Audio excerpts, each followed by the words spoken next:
Las negociaciones pasarán a otro nivel. La negociación entre Guaidó y Maduro está a punto de pasar a un nuevo nivel. Las fuentes informan que después de esta otra ronda que se desarrolla en Barbados, las partes ampliarán el anillo de consultas, y esto debe ser por algo importante. Se cumple la quinta ronda. Ha habido 2 en Oslo y 3 en Barbados. Son rondas en las que los negociadores de Juan Guaidó y Nicolás Maduro se ven la cara y discuten. Dicen que sin ofenderse. No ocurre lo que en las conversaciones anteriores cuando el ex vicepresidente del régimen de Maduro, Elías Jauá, insultaba a los delegados de la oposición. En estas negociaciones ha prevalecido el respeto, y eso significa mucho. La semana pasada la negociación entró en un punto de riesgo, por las sanciones que decretó el gobierno de los Estados Unidos contra los hijastros de Nicolás Maduro. Maduro dijo, vamos a ver qué pasa, y se tomó una pausa, pero en Noruega no hubo alarma. Las fuentes indican que se está dentro del cronograma. Al fin y al cabo, la mesa de negociación es permanente y expedita. Tan expedita que el embajador de Guaidó en Washington, Carlos Vecchio, ya asoma un acuerdo antes de fin de año. Y esto es lo que viene a cuento ahora, porque mientras este jueves los equipos de Guaidó y Maduro vuelven a sentarse, aterrizaron ayer en Barbados.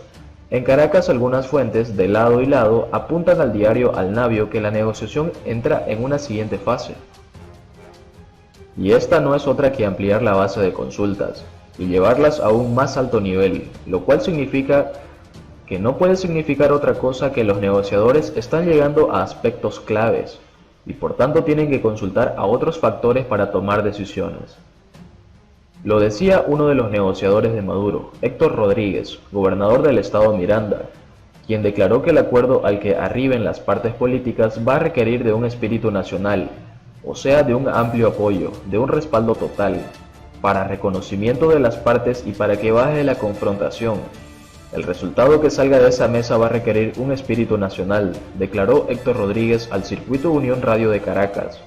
Así que todo está preparado, dicen las fuentes.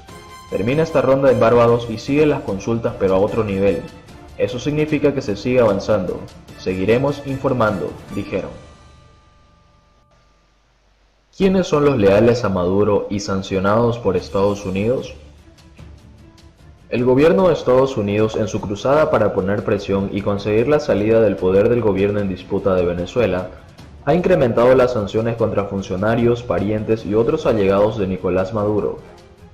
El caso más reciente se produjo el miércoles, cuando el ministro venezolano de Industria, Tarek El Aissami, entró en la lista de los 10 fugitivos más buscados por el Servicio de Inmigración y Control de Aduanas. El aviso indicó que el Aissami, de 44 años, es buscado por sus presuntos vínculos con el narcotráfico internacional. A continuación, enumeramos figuras clave para Maduro sancionados por la Oficina de Control de Activos Extranjeros del Departamento del Tesoro. Dichas sanciones aseguran, por ejemplo, que todos los bienes y activos de los individuos designados, ubicados en territorio de Estados Unidos, son congelados y los ciudadanos estadounidenses están prohibidos de realizar transacciones con ellos. En febrero de 2019, Estados Unidos sancionó a 5 funcionarios de alto rango del gobierno de Nicolás Maduro, incluyendo los directores del Servicio Bolivariano de Inteligencia, de las Fuerzas de Acciones Especiales de la Policía y de la Compañía de Petróleos de Venezuela, PDVSA. Las personas sancionadas fueron Iván Rafael Hernández, comandante de la Guardia Presidencial y director general de Contrainteligencia Militar, Manuel Ricardo Christopher Figuera, director del SEBIN, y Delmaro José Rodríguez Mucura, primer comisionado del SEBIN, Rafael Enrique Bastardo, comandante de las Fuerzas de Acciones Especiales, y Manuel Salvador Quevedo, presidente de PDVSA. La sanción contra Figuera fue luego levantada por Estados Unidos en mayo. El exdirector del SEBIN salió de las filas leales a Maduro cuando apoyó una fallida rebelión liderada por el presidente encargado, Juan Guaidó. En marzo fue sancionada la minera estatal Minerven y su jefe, Adrián Perdomo. El anuncio estadounidense aludió a que el gobierno de Maduro está saqueando la riqueza de Venezuela al tiempo que pone en peligro a las poblaciones indígenas al invadir las áreas protegidas y causar la deforestación y la pérdida de hábitat. En junio fue sancionado el hijo de Maduro, Nicolás Ernesto Maduro Guerra, de 29 años y conocido como Nicolásito. El texto de la sanción indicó que ha participado en esfuerzos de propaganda y censura.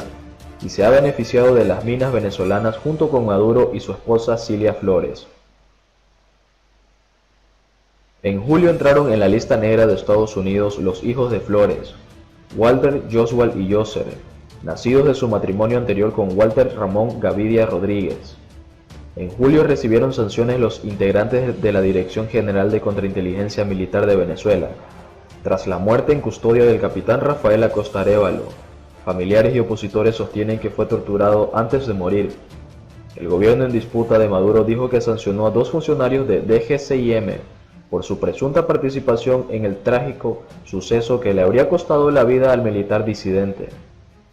También en julio resultaron sancionados otros 4 militares de la DGCIM, presuntamente vinculados a la muerte de Acosta Arévalo. Los señalados fueron Hanover Esteban Guerrero Mijares, quien es uno de los líderes del organismo, el mayor Alexander Enrique Granco Arteaga, jefe de la Unidad de Asuntos Especiales del organismo militar, Rafael Antonio Franco Quintero, director de investigaciones, y Rafael Blanco Marrero, exdirector de la región central de la DGCIM. En mayo de 2018 entraron en la lista negra Pedro Luis Martín Olivares, un exfuncionario del Servicio Bolivariano de Inteligencia Nacional, señalado por lavado de dinero junto a Hugo Carvajal, cercano a Chávez. También los funcionarios Walter Alexander del Nogal y Mario Antonio Rodríguez Espinosa por brindar apoyo financiero o tecnológico en respaldo a las actividades internacionales de narcotráfico que dirigía Martín. En septiembre le tocó el turno de sanciones a la esposa de Maduro, Cilia Flores, y al vicepresidente y ministro de Defensa del país, Vladimir Padrino López. En el grupo de 6 sancionados cayeron también la vicepresidenta de Venezuela, Delcy Eloína Rodríguez Gómez, y su hermano Jorge Rodríguez, ministro para la Comunicación y la Información, además de 3 entidades y un avión.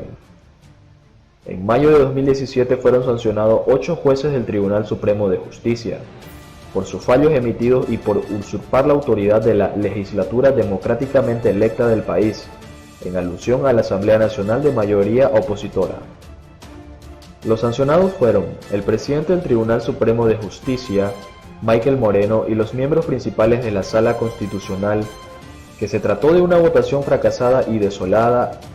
Las autoridades estadounidenses dijeron que la elección fue ilegítima. Maduro desestimó la medida, muestra la desesperación y el odio de Trump. En agosto fue sancionado el hermano del fallecido expresidente Hugo Chávez, Adán Chávez, y otros funcionarios vinculados a la Asamblea Constituyente, Francisco José Ameliach Horta, Erika del Valle Farías Peña, Carmen Teresa Meléndez Rivas, Ramón Darío Vivas Velasco, Hermán Eduardo Escarra Malavé, Tania de Amelio Cardiet y Vladimir Humberto Lugo Amas. En noviembre fueron sancionados 10 funcionarios más del gobierno en disputa de Maduro, a lo que Estados Unidos llamó cómplices en los intentos por socavar la democracia y violar los derechos humanos en Venezuela. Sandra Oblitas Rusa, Socorro Elizabeth Hernández de Hernández, Elvis Eduardo Idribo Amoroso, Julián Isaías Rodríguez Díaz, Ernesto Emilio Villegas Polac, Jorge Eliezer Márquez Monsalvé, Freddy Alirio Bernal Rosales. También Estados Unidos ha sido uno de los principales aliados del presidente interino de Venezuela, Juan Guaidó, por considerar que Maduro no fue electo en comicios que cumplieran con los estándares nacionales e internacionales. Al ser cuestionado sobre el caso venezolano, tanto el presidente Donald Trump como funcionarios estadounidenses aseguran que continuarán con la presión económica y diplomática. Sin embargo, no dudan en señalar que todas las opciones están sobre la mesa. Donald Trump aumenta la presión. Entre las posibilidades del mandatario estadounidense también está el aislamiento de Venezuela.